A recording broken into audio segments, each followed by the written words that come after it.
आज होता रविवार, मस्त सुट्टीचा वार. काहीतरी नॉनव्हेज खाण्याची इच्छा झाली होती, पण करण्याची मुळीच इच्छा नव्हती. त्यामुळे आम्ही तिघेही निघालो आहोत आज फिरायला. आणि ट्रेनमध्ये गर्दी नसल्यामुळे उर्वीचे स्टंट असे चालू आहेत. आणि ट्रेनमध्ये गर्दी असली तर काही उभं राहायलासुद्धा जागा नसते. तर आता आम्ही पोचले करी रोडला आणि करी रोडवरून आम्ही चालत जाणार आहोत लालबागमध्ये. लालबागमध्ये गेल्यावर ज्या हॉटेलला आम्ही लंच करायचं ठरवलं तिथे खूप वेटिंग असल्यामुळे आम्ही बाजूच्याच एका हॉटेलमध्ये आलो आहेत. उर्वीला मस्त तिथे गेल्यावर आधी खिचडी भरवली. खिचडी मी घरातूनच घेऊन आली होती आणि उर्वीचे आणि तिच्या पप्पांचे नखरे चालू आहेत. स्टार्टिंगलाच आम्ही ऑर्डर केला मसाला पापड. मसाला पापडनी सुरुवात केली आणि नंतर आले आमची चिकन क्रिस्पी. चिकन क्रिस्पी बघितल्यावर उर्वीला काही राहवत नव्हतं. कधी चिकन क्रिस्पी खाते असं झालं होतं, पण ती काही खाऊ शकणार नव्हती. मस्त चिकन क्रिस्पीचा फर्स्ट बाईट मग मीच घ्यायचं ठरवलं.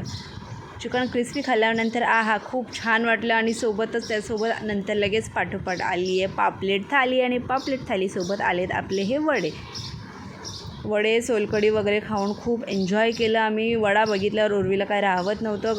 वडा इतका गरम होता तरी तो तिला हातात घ्यायचं होतं. आम्ही लालबागला आलो होतो कारण आम्हाला गौरी गणपतीसाठी काय काय नवीन वस्तू आले ते बघायचं होतं. आणि तीसुद्धा व्हिडिओ मी आपल्या चॅनलवर अपलोड केली आहे. व्हिडिओ बघितली नसेल तर ती व्हिडिओसुद्धा नक्की बघा. मी त्याची लिंक डिस्क्रिप्शन बॉक्समध्ये देते. आम्ही तर आमचा संडे मस्त एन्जॉय केला. तुम्हाला आमची व्हिडिओ कशी वाटली कमेंट्समध्ये सांगा. आणि व्हिडिओ आवडली असेल तर एक लाईक करा. Bye bye.